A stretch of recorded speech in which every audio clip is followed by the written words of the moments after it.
The town was buzzing that day, its whispers as cruel as the midday sun. For weeks, everyone had been talking about her, Amara, the girl who never seemed to fit the mold. She was larger than the other girls, softer, slower, and often the butt of their laughter. Born into a wealthy but unforgiving household, she had always been told her body was her greatest sin. When she refused a marriage proposal from a prominent merchant's son, her family turned the rejection into shame. "She thinks herself too good for us," they spat. "Let her live as the poor do. Let her be punished." The punishment was swift, public, and meant to humiliate. They gave her away, like an unwanted possession, to a farmer who lived on the outskirts of the town. He was poor, they said. He was a man of dirt and sweat, a man who could never give her the comforts she was used to. "She will learn her place," her mother declared coldly as Amara stood trembling, her heavy frame shaking under their mocking eyes. The farmer, Elias, didn't say much when they handed her over. He simply nodded, his eyes unreadable, his hands calloused from years of labor. Amara expected cruelty. She expected to be mocked, scorned, and worked to the bone. Instead, Elias simply said, "Come along. You'll need sturdy shoes out here." The first few weeks were the hardest. Amara hated the farm. She hated the early mornings, the smell of soil, the clucking of chickens, the endless tasks that made her body ache. She resented Elias, too, his silence, his calm patience, his refusal to treat her the way she thought she deserved. But what stung most was that he never insulted her, never raised his voice, never commented on her size the way her family always had. "Why don't you say anything?" she snapped one morning when she found him repairing the barn roof. "Aren't you supposed to laugh at me? Call me names like they do?" Elias looked down at her, sweat dripping from his brow. "Why would I waste breath on something that isn't true?" The words landed like a stone in her chest. For the first time, Amara didn't know what to say.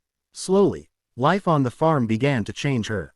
She discovered that her body, the one she had been told was a curse, was strong.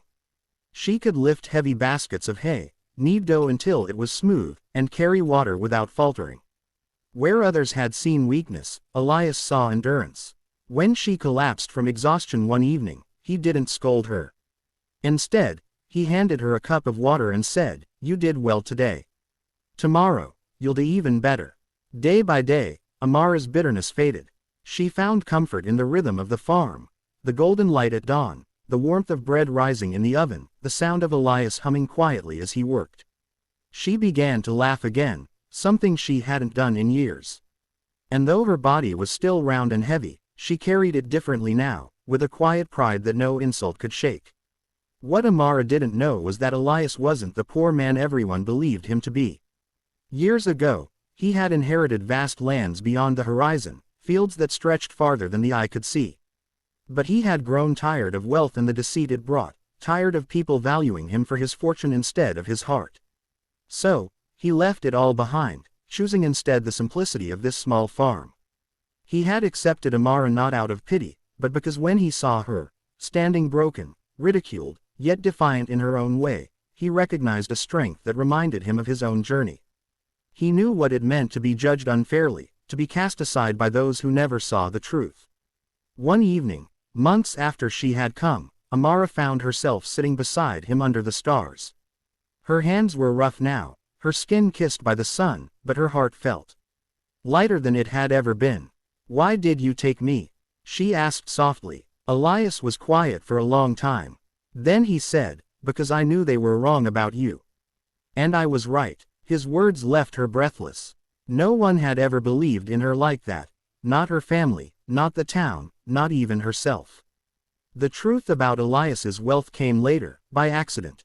A messenger arrived at the farm one morning, bowing deeply before Elias and speaking of estates, accounts, and harvests worth more than the whole town combined. Amara's mouth fell open in shock, and for a moment, she feared it was all a cruel trick, that Elias had only pitied her. But Elias only smiled at her confusion. "None of that matters here," he said gently. "I'm not rich because of gold or land. I'm rich because I found you." For the first time in her life, Amara wept, not from pain or humiliation, but from the overwhelming truth of being loved without condition.